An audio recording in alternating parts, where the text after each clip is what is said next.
All right, time to dig this old hood out of the trees. It's been sitting here for a while now, and today's the day it's gonna come out, and we'll get the new grill mounted on there and start swapping lights and doing some other stuff.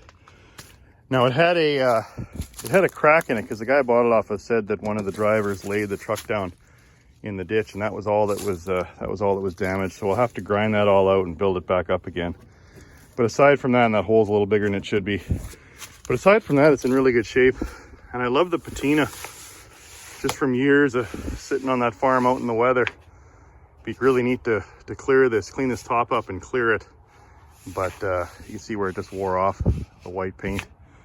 But no, we're gonna do it. We're gonna do a proper coffee black, just like the snowman. Let it all hang out, boys. We gotta run a baby. First stick in Atlanta, and there's beer in Texarkana.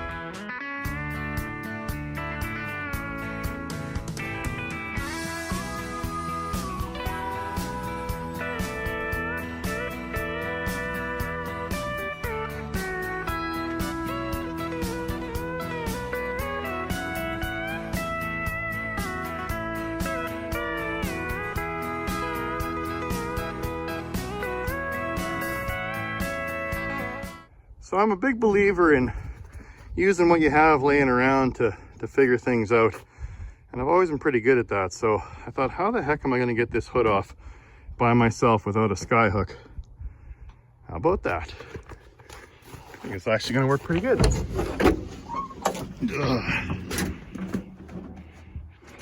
So, you know, obviously I still need to release that cable there. But if you look, it's just going to set right down on the tailgate. I think this is going to work just perfect. So we can get this old hood off, and then when I get the new hood set up, we can wheel the trailer over, and then I can find some way to raise it up slightly, because I think the trailer's a little bit lower than the height of the frame there. But I think it shouldn't be too hard to raise it up enough to do the mounts, and then tip the new hood, new to this truck, onto the mounts. So there you go, figuring it out.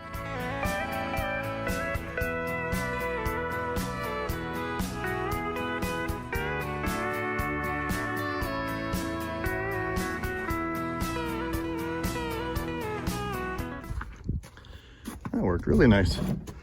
Just sitting on the box of the truck there. So next I got to disconnect the electrical, and then I'm actually going to try and unbolt these right from the frame. You can see the bushings are all worn and cracked, and I actually got 4 new bushings from Kenworth. Now obviously can't get an impact in there, so we'll have to use a ratchet and wrench to get all 4 bolts out. But then I think that should release it, and we should be able to drive away with the old hood. Sweet.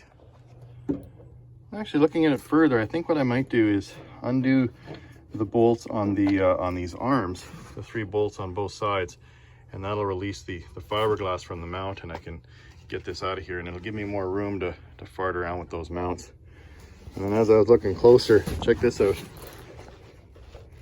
Worn right through. That was a short waiting to happen. The little guy wasn't enough to get these old rusty bolts out of here, so I brought in the big guns. Did I mention how much I love this impact? Oh no.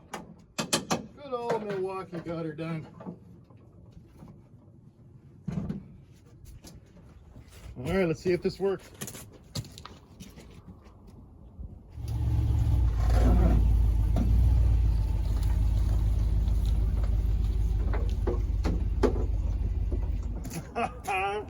Oh man, that was slick.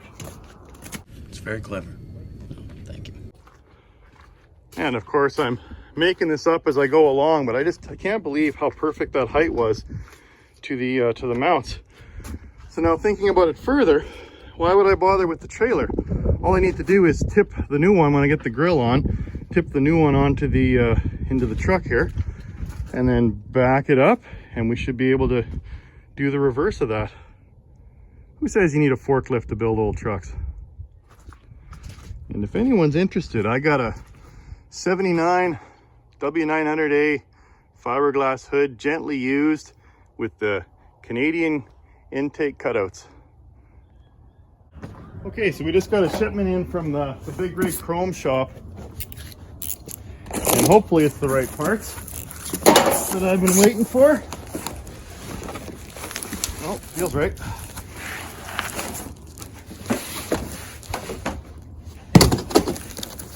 Okay, so I believe these are, the wind's blowing. Oh yeah, those are the new grill bars. Oh, that's nice. Okay, there's that. And I believe this is our new grill surrounds. Hopefully they're the right ones. Boy, they got her just taped right up here. Oh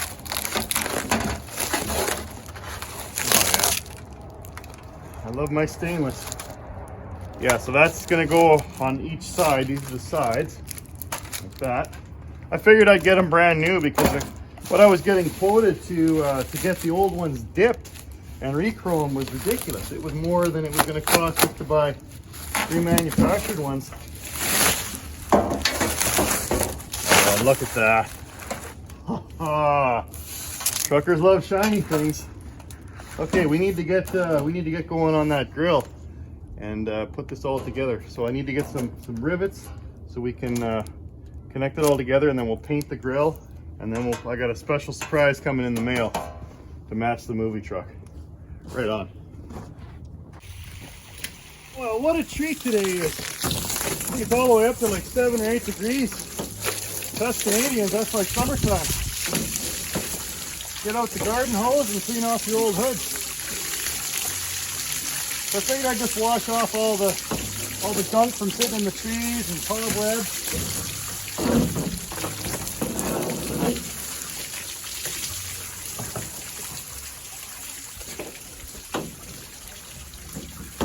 Yeah, something like that's looking good. All right, we'll let that dry. And then we can start working on it. Spring has sprung. Okay, next I want to tackle taking this old grill apart. So of course I've got new sides, new grill bars, a new bottom bar, and then the new crown. But all I need to salvage from the old one is the grill. So I would have thought this would have all come apart, but it's not. So, well, obviously I need to take the screws out for the grill bars, but then I believe what's holding it on there is those tiny little rivets that were used for the winter front. So I think I just need to take the cutoff wheel, and we'll just grind out all the tiny little rivets, and then we should be able to take this apart and get it down to just the grill so we can paint it.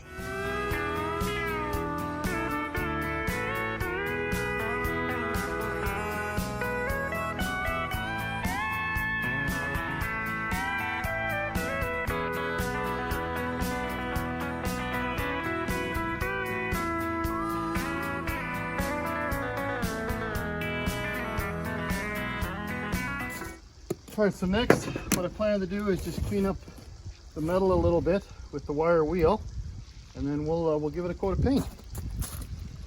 Coming together.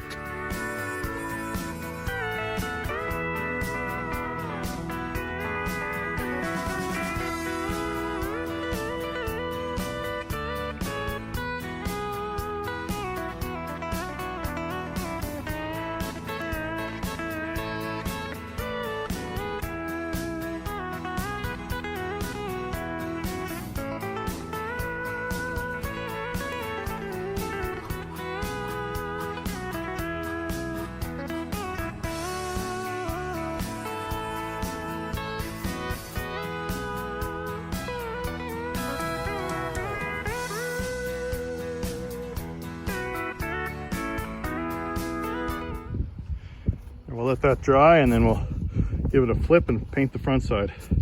So looking at the movie truck, I'm pretty sure that it was kind of a gray silver was the color of the grill. What time is it? 1 minute after. So hopefully this this match is not too bad.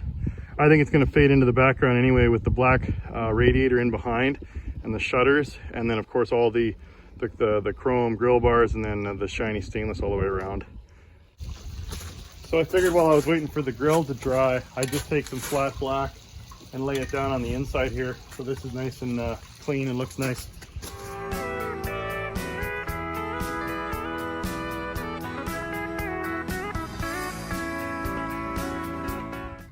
That's pretty cool. October 11th, 1979. We better leave that.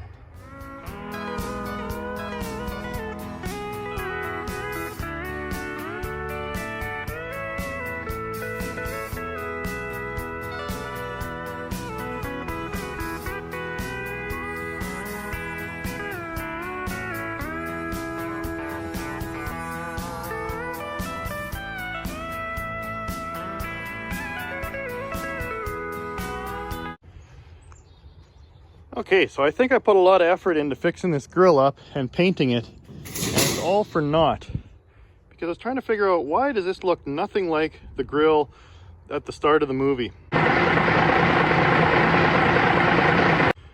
And the main reason is this is just a grill that's been cut out of steel, and the one in the movie truck actually had what was called, well, it was like a condenser in front of the behind the grill bar. And they actually named it grill denser. So I believe it was for the air conditioning system. If you had a real one, that would be the condenser for that, instead of having it up on the roof. And unfortunately, you can't get those anymore in decent condition. They're usually all banged up, trashed, lots of rock dents. They're wrecked. So I took a look at the same company that got me the stainless ends, or the sides, and then the top. And they actually have what's called a fake grill denser. So the Big Rig Chrome Shop hooked me up with one of those. So I put it on order. I can't actually run my air conditioning lines into it because it's just fake. It's just for show, but it is going to match the movie perfectly. So while we wait for that, to come in, I think we're going to switch over to fuel tanks. But once that arrives, we'll start putting this together, and then we'll get this hood mounted on the truck. All right, so next I want to start looking at the fuel tanks. So these, of course, were the original tanks that were on the truck before. And, you know, over many years, lots of salt and corrosion on the roads hid under those bands and then kind of ate away at the aluminum. And it's not the greatest, but, you know, I've tried cleaning it up a little bit with a wire wheel. And I think we'll be able to polish it as best we can, and then the band with new rubber stripping will go over it anyway and hide most of it. So I just can't afford new tanks at this time for this project. I got too much going on this year with the new shop. So we'll take these over to Spectrum and get them polished up as best we can, and throw them on the truck with some new bands and some new strapping underneath.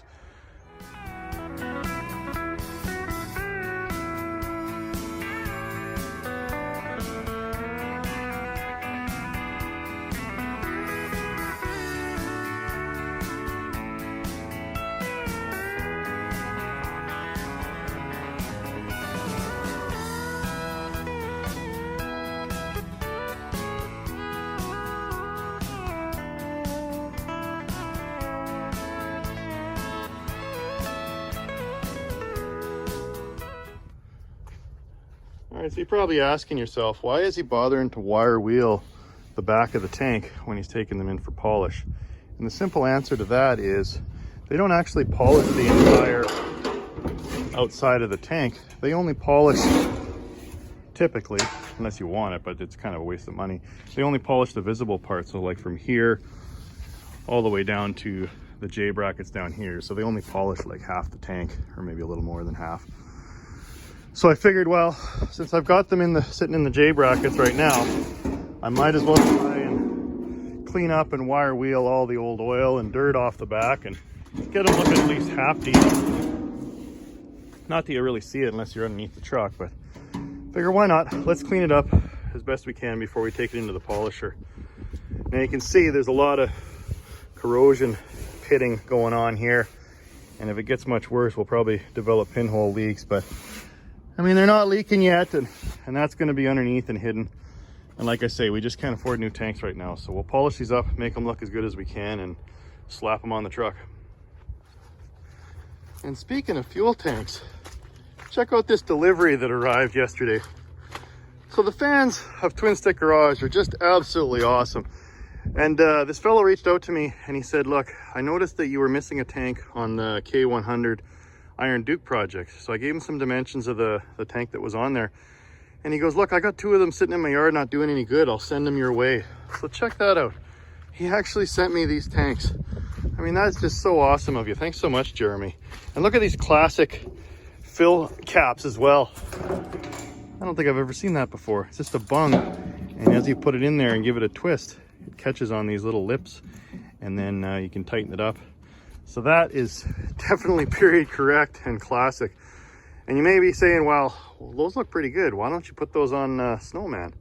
And I considered that, but they're about a foot too long. So they're more for a longer chassis Kenworth. And of course, Snowman is a short chassis, and the tank's about 12 inches shorter. So if I put those tanks on there, what would happen is they'd either bump into the exhaust pipe or bump into the back tires. So they're just not going to work. So we'll make those ones work for that truck, and we'll save these for the Duke. But absolutely outstanding. Really appreciate the donations. They help out so much with these projects. So thanks again, Jeremy. And he also sent me these mud flaps. So shout out to Kansas Powertrain and Equipment. You guys are awesome. So just taking a closer look at the tank here, now that it's cleaned up, you can see that there must have been some pinholes, and someone welded up, weld filled them years ago. Now I know from experience that if you ever want to do that, obviously you'd have to drain the fuel, but then you really need to steam the tank out because you don't want any fumes. I remember on my cousin's Pete 359, we took one of the tanks off that had a pinhole leak, and we steamed it out, and we took it to a buddy of his that could weld aluminum, and as soon as he touched it to make an arc, he heard a foof, so it lit off whatever fumes were still in the tank. So you need to be careful when you're welding these fuel tanks, because you don't want this to happen.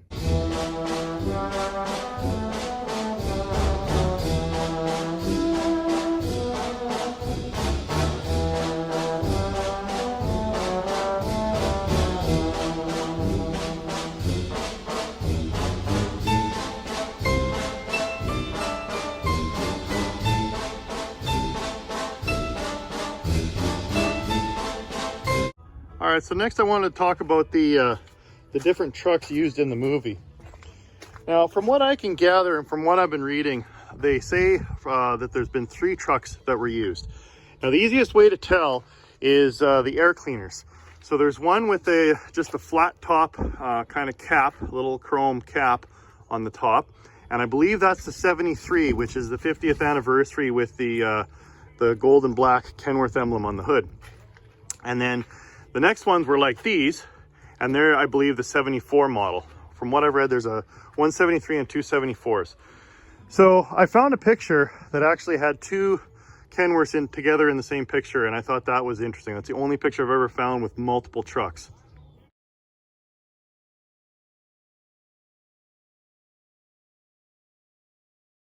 And so from that, I would suspect that there were only 2. And it's neat because you can watch the movie and you can see the air cleaners change in the different scenes. And anyway, the reason I'm bringing that up is because I was focusing on the tanks. So here is the rubber strap that I was mentioning. Now these things are about 50 bucks each from Kenworth. So I went to Fort Garry and we got no-name knockoffs for 20 bucks each. So I saved a few dollars there. So that's pretty cool. Now they're supposed to isolate the steel band from the aluminum tank from corrosion, and then also from cutting. So I thought, okay, well let's figure out what kind of bands we need. Are they supposed to be chrome? Of course, those are aftermarket, but were they the chrome ones or were they the painted ones? And it's interesting, you probably never noticed, but in the intro of the movie, you can actually see the scene where in one side they're silver, and in the next scene you see them that they're black. So it's obviously 2 different trucks. Driving legend in the South today. A man called Bandit from Atlanta, GA. So I thought, okay, well, let's go through the rest of the movie and take a look. Maybe there's a difference between the 73 and the 74, and I can correlate the air cleaners to the color of straps. And from what I can gather, throughout the whole movie, all the scenes have black straps. So it's only that intro that has the silver ones or the chrome ones. So what I'm going to do is we'll go with black, painted black straps, because that appeared throughout the movie, and I believe that would be the most correct. And then as I was taking a look at this tank over here, doing some final cleanup on it, I noticed that there's a slight dent. You can see it there, and then there's another little ding there. And the ironic thing about this being the passenger side tank having this dent, of course this is a minor one, but if you really take a look at the movie, there's a couple scenes where you can see that this tank had been pushed in quite substantially. The first is when the snowman drives away, when the cop pulled him over for speeding on the Evel Knievel guy on the bike, pulled him over for speeding, and he drives away, and you can see that the strap, you can see the tank is completely caved in.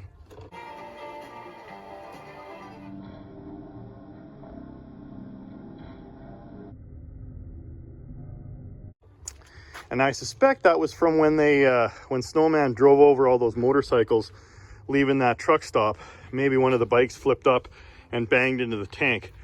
And then you can sort of see it. It's far away, and I believe it's the same dented tank when they filmed that scene when they pulled up in front of that home with the pond, and Fred goes for a swim. If you look, when they zoom in from far away, you can kind of see the tank pushed in as well.